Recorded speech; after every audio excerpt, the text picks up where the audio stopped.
സുധാ മഴമേഘം ചാനലിലെ ഒരു സബ്സ്ക്രൈബർ പറഞ്ഞ പ്രകാരമാണ് ഞാൻ ഈ ചീര പരിപ്പ് കറി റെഡിയാക്കാൻ പോണത്.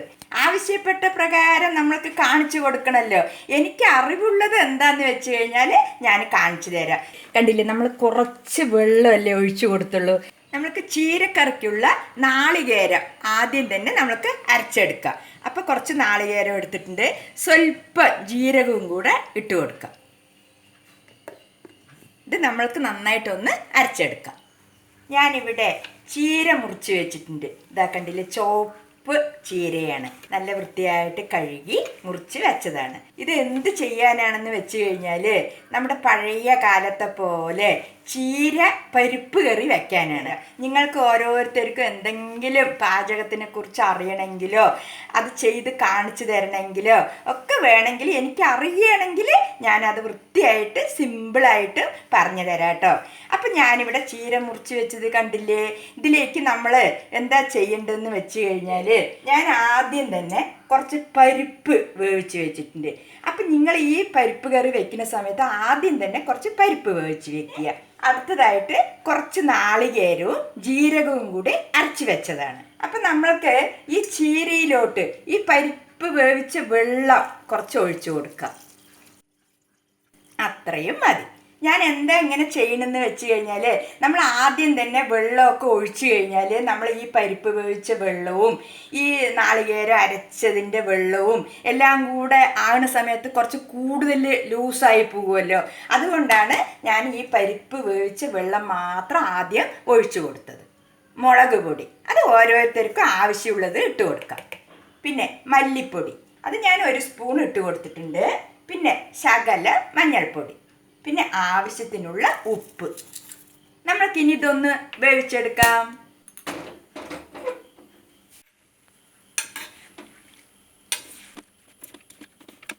ഇത് ചെറു തീയിൽ നമ്മൾക്ക് വേവിച്ചെടുക്കാം. ഒരുപാട് വെന്ത് പോകരുത്. ഞാൻ അതിൻ്റെ പാകം നിങ്ങൾക്ക് കാണിച്ചു തരാം കേട്ടോ. അപ്പം നമ്മുടെ ചീരയൊക്കെ നന്നായിട്ട് തിളച്ച് വന്നിട്ടുണ്ട്. കണ്ടില്ലേ, നമ്മൾ കുറച്ച് വെള്ളമല്ലേ ഒഴിച്ചു കൊടുത്തുള്ളൂ. ആ ചീരയിലെ തണ്ടിൽ നിന്നൊക്കെ വെള്ളം നന്നായിട്ട് ചൂട് തട്ടുമ്പോൾ വരികയാണ് ഇത്രയും വെള്ളമായിരിക്കുന്നത്. അപ്പം ഇത് കുറച്ചുകൂടി വേകാനുണ്ട്. അപ്പം നമ്മുടെ ചീര പാകത്തിന് വെന്ത് കിട്ടിയിട്ടുണ്ട്. ഇതാക്കണ്ടേ, ഒരു 2 മിനിറ്റ് വേകേണ്ട സമയമേ നമ്മൾക്ക് ചീരയ്ക്ക് ആവശ്യമുള്ളൂ. കൂടുതൽ വെന്ത് കഴിഞ്ഞാൽ ടേസ്റ്റ് ഉണ്ടാവില്ല. അതിനുശേഷം നമ്മൾക്ക് ഒരു മന്ത് വെച്ചിട്ട് ചെറുതായിട്ടൊന്ന് ഉടച്ചു കൊടുക്കാം.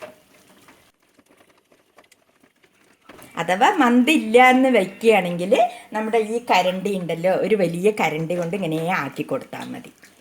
വലിയ തണ്ടൊക്കെ ഉണ്ടെങ്കിൽ നമ്മൾക്ക് നല്ല സോഫ്റ്റായിട്ട് കിട്ടും.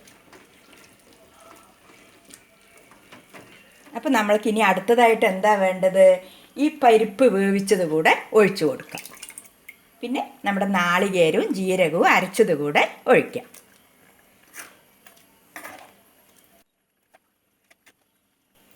എപ്പോഴും ഈ ഇലക്കറികൾ, മുരിങ്ങയാവട്ടെ ചീരയാവട്ടെ ഏത് ഇലക്കറികളാണെങ്കിലും കൂടുതൽ വേകാനേ പാടില്ല.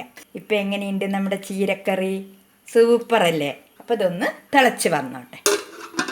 അപ്പം നമ്മുടെ ചീരക്കറി തിളച്ച് വരുമ്പോഴേക്ക് നമ്മൾക്ക് കടുക് താളിപ്പ് വേണമല്ലോ. അപ്പോൾ എണ്ണ കുറച്ചൊഴിച്ച് ചൂടായിട്ടുണ്ട്. അതിലേക്ക് കുറച്ച് കടുകിട്ട് കൊടുക്കും. പിന്നെ ഇതിലേക്ക് മെയിനായിട്ട് താളിപ്പിന് എന്താണെന്നറിയോ ഉപയോഗിക്കുക? വെളുത്തുള്ളിയാണ്.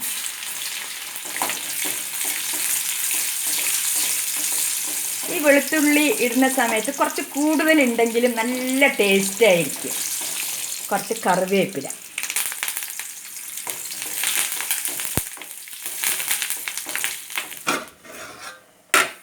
നമ്മുടെ ചീരയൊക്കെ തിളച്ച് വന്നിട്ടുണ്ട്. ഇതാകണ്ടില്ലേ.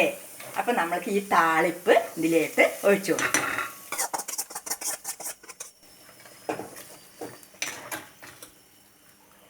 നല്ല രുചിക്കും മണത്തിനുമായിട്ട് ശകല നെയ്യ് കൂടെ ഒഴിച്ചു കൊടുക്കാം. ആ നെയ്യ് ഒഴിക്കുന്ന സമയത്തുണ്ടല്ലോ, ഈ ചീര കടഞ്ഞത് ഭയങ്കര ടേസ്റ്റാണ്. ആ പരിപ്പും നാളികേരവും ചീരയും എല്ലാം കൂടി ആ നെയ്യും കൂടെ ആകുന്ന സമയത്താണ് അതിൻ്റെ പെർഫെക്റ്റ് രുചി ഉണ്ടാവുക. അപ്പോൾ നമ്മുടെ ചീര പരിപ്പ് കറി റെഡി ആയിട്ടുണ്ട്. എത്ര പെട്ടെന്നാണ് കണ്ടില്ലേ ഇവിടെ റെഡിയാക്കാൻ പറ്റുന്നത്. നിങ്ങളിതുപോലെ ചെയ്ത് നോക്കൂ കേട്ടോ. അപ്പോൾ ഇവിടെ എല്ലാം സിമ്പിളാണ്. അപ്പോൾ സുധാ മഴമേഘത്തിന് നിങ്ങൾക്ക് ഇഷ്ടപ്പെട്ട് കഴിഞ്ഞാൽ ഈ ചാനൽ സബ്സ്ക്രൈബ് ചെയ്യുക, ലൈക്ക് ചെയ്യുക, ഷെയർ ചെയ്യുക, കമൻറ്റ് ഇട്ടോളൂ.